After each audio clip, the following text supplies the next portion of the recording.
Alors je vais vous faire ma run sur un truc que j'ai découvert au boulot il y a un petit moment, sur Genymotion.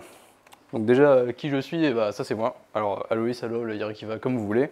J'étais à l'IUT de Vannes avant et je suis parti à Lézy à Laval. Et je suis analyste sécu au CERT de la Poste avec tout ce beau monde qui est ici dans la salle notamment, mais pas que, parce que c'est aussi les orgas.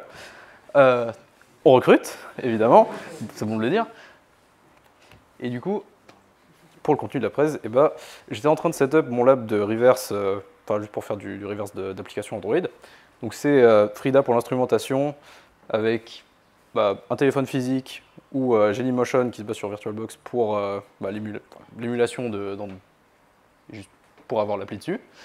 Et je fais proxy tout le trafic par Burp pour voir tout le contenu des requêtes. Donc j'étais en train de setup Burp et j'ai mis le proxy dans Genymotion, sauf que ça c'est pour Genymotion, c'est pas pour les téléphones émulés.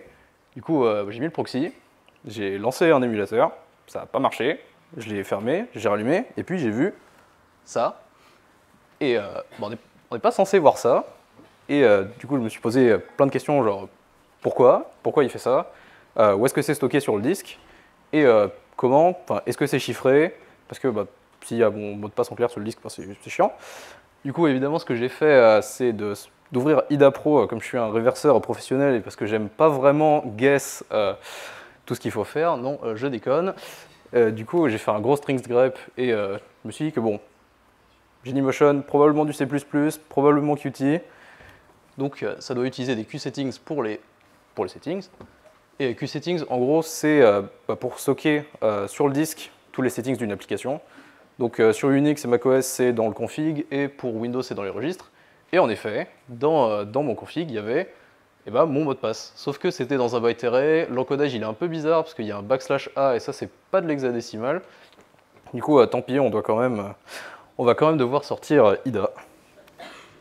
Et j'avais raison, c'est quand même... c'est du Qt, on voit ça au Q, toutes les fonctions avec Q quelque chose. Et les fonctions genre bien mangled, ça c'est du C++.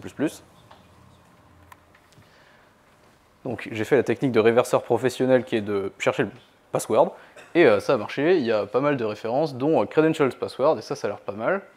Donc j'ai regardé ces deux fonctions-là, et on analyse le code, on regarde les crossrefs, et on en a une qui est appelée par les deux.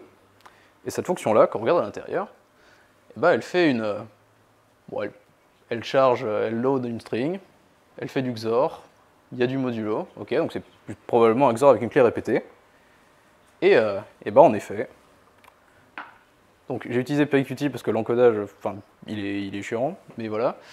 Donc on va chercher notre config, on XOR et on retourne notre mot de passe. Voilà, on recrute.